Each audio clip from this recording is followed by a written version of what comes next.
చాలా బాగుంది మమ్మీ. మాల్లో పెట్టింటే బాగుండు. అందరు ట్రై చేయండి.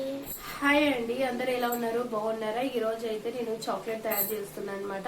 ఇంట్లోనే మనం హెల్తీగా చాక్లెట్ తయారు చేసుకోవచ్చు. దానికి కావాల్సిన ఏంటివి అన్నది మనం చూసేద్దాం. ఓకే, చూడండి, కావాల్సినవి తగినంత బెల్లం, తర్వాత జీడిపప్పు, బాదం పప్పు, రాగి పిండి, కోకో పౌడర్ కొంచెం, తర్వాత నెయ్యి ఒకవేళ స్కిప్ చేయాలనుకుంటే మాత్రం వంట నూనె కూడా వాడుకోవచ్చు. మనకు ఒకవేళ ఇంట్లో సడన్గా నెయ్యి ఉండదు కదా, నెయ్యి లేకపోతే మాత్రం వంట నూనె కూడా వాడుకోవచ్చు అనమాట. చాలా చాలా సింపుల్, చాలా హెల్దీ కూడా, చాలా తొందరగా కూడా అయిపోతుంది అండి. చూడండి, బెల్లం కూడా చాలా మంచిది కదా, తర్వాత రాగి పిండి మంచిది, బాదం పప్పు, జీడిపప్పు అన్నీ చాలా మంచివి కాబట్టి మనం ఇంట్లోనే ఈజీగా తయారు చేసుకోవచ్చు. ఒకసారి ఇప్పుడైతే స్టవ్ వెలిగించేసి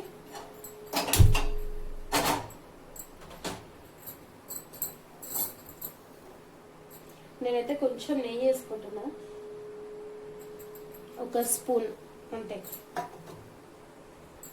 బాడీ వేడెక్కింది. ఇప్పుడు రాగి పిండి వేస్తున్నా అనమాట. మీరైతే చూసుకొని వేసుకోండి, ఓకేనా? రాగి పిండి మీకు ఎంత చాక్లెట్ కావాలన్నది కూడా. ఇప్పుడు మంట కొంచెం తక్కువ పెట్టేసుకోవాలి. వేడి అయింది కదా బాడీ, ఇప్పుడైతే తక్కువ పెట్టుకోవాలి, మంట తక్కువ పెట్టేసుకొని. బాగా గమనించండి, నేను తక్కువ మంట పెట్టుకొని వేయించుకుంటున్నాను అనమాట. ఇట్లా అంతా మంచిగా వేయించుకోవాలి, పచ్చివాసన పోయేంత వరకు. ఇప్పుడైతే మంచిగా రాగిపిండి వేగిపోయింది అనమాట. అసలు పచ్చివాసన అనేది లేకుండా వేగిపోయింది. ఇప్పుడు స్టవ్ బంద్ చేసి ఇప్పుడు ఒక మిక్సీ జార్ తీసుకోండి. మిక్సీ జార్లోకి బెల్లం, నేను కొలతలు ఏం చెప్తలేను కాబట్టి మీరు ఎంత చాక్లెట్ కావాలో అంత చూసి బెల్లము, తర్వాత రాగి పిండి ఇవన్నీ ఒకటే క్వాంటిటీ తీసుకోండి, ఓకేనా? బెల్లం వేసినాం కదా, ఇప్పుడు బాదం పప్పు, ఇప్పుడు జీడిపప్పు, ఇప్పుడు కోకో పౌడర్,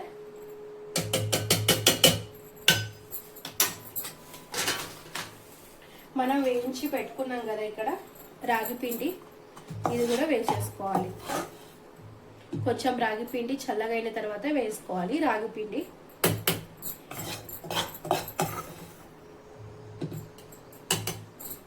ఇప్పుడు నేను కొంచెం నెయ్యి వేసుకుంటున్నా, చూసి వేసుకోండి. ఇప్పుడు ఇదంతా మెత్తగా మిక్సీ పట్టేసుకోవాలన్నమాట, ఓకే? ఇట్లా మొత్తం ఫైన్గా చేసేసుకోవాలన్నమాట.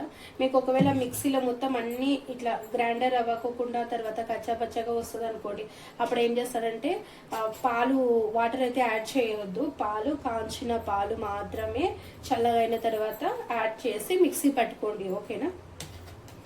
చూడండి, ఇలా వస్తే సరిపోతుంది అనమాట మనకి చాక్లెట్కి, ఓకే? చాలా పర్ఫెక్ట్గా అయితే వచ్చిందని నేను అనుకుంటాను.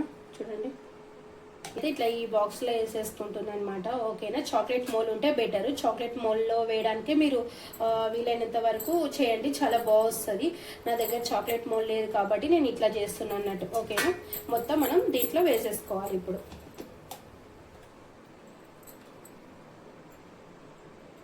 చాక్లెట్ మోల్ ఉంటే చక్కగా చాక్లెట్ మోల్లో వేసేసుకోవచ్చు, చాలా బాగుంది. చూడండి, నేనైతే మొత్తం ఇట్లా వేసేసుకున్నాను అనమాట. నాకైతే ఇంత వచ్చింది క్వాంటిటీ, ఓకేనా? అంత కొంచెం దానికి. మీరైతే చాక్లెట్ మోల్ ఉంటే మెయిన్ మళ్ళీ చెప్తున్నాను అనుకోండి, చాక్లెట్ మోల్లోనే వేయండి. ఎందుకంటే ఇట్లా అయితే చాక్లెట్ మనకి కొంచెం బాగా మందంగా కూడా వస్తుంది కదా.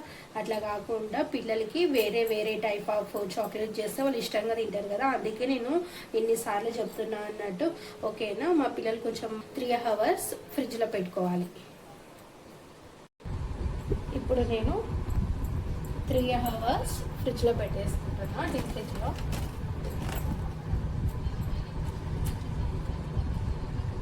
ఓకే, చాక్లెట్ అయితే ఇలా వచ్చిందండి. నేను చేసిన మిస్టేక్ అయితే మీరు చేయొద్దనమాట. నేను ఈ బాక్స్లో వేసుకోవడం వల్ల నాకు చాక్లెట్ ఈ విధంగా వచ్చింది అన్నట్టు. అదే చాక్లెట్ మోల్డ్లో వేసుకొని ఉండింటి ఇంత థిక్గా కూడా మందంగా కూడా వచ్చేది కాదన్నట్టు, చాలా బాగా వచ్చేది. కానీ మనం బయట కొన్న టేస్టే ఉంది, మనం తీసుకొని తింటే మాత్రం. మేము ఏం చేసినామంటే ఇంకా పీసెస్ కట్ చేసుకొని తిన్నాము. నేను చేసిన తప్పు అయితే మీరు చేయకండి, ఓకేనా.